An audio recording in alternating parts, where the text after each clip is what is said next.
All right, I'm down in my backyard in the orchard, which is where I keep my beehives.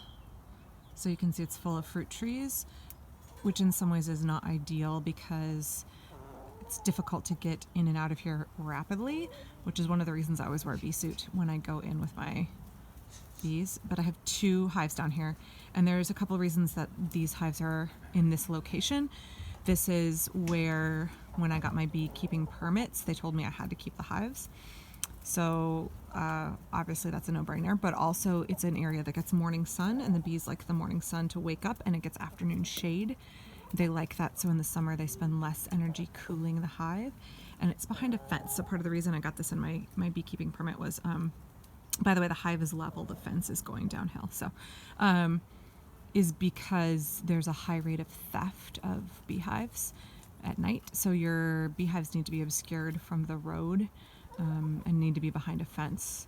So I'm going to go in a little bit closer. I'm not wearing a suit right now.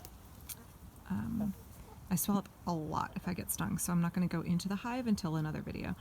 So this is my Cathedral Hive, which is a kind of top bar hive. As far as I know, I'm the only person in Portland that has one. It was given to me by my friend Holly. I'm really grateful for it. I have a stand for it that my dad and I made. Over here I have a Top Bar Hive that is a Kenyan Top Bar Hive made by Beehives, which was the premier beekeeping store in Portland until it went out of business. They make exceptional hives, so if you ever find a Beehives hive used on Craigslist, you should get it. Very high quality hive with a copper top.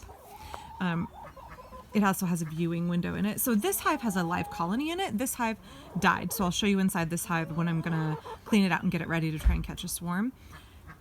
Because the overwinter survival rate in Portland is about 40%, you can expect to have to catch swarms frequently. I don't buy bees. It's over $100 for a nuke or a box of bees, so I catch all my swarms. Okay, so I just want to show you in here really quickly what it looks like as the bees come and go. So I'm going to be quiet. Bees don't like loud voices.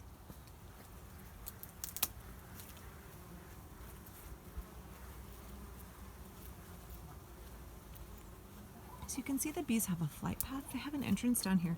There's an entrance on the other end, but it's closed off right now. So this colony has filled about this much of the hive, and this much they have not filled yet. So that entrance I keep closed off. Less likely to have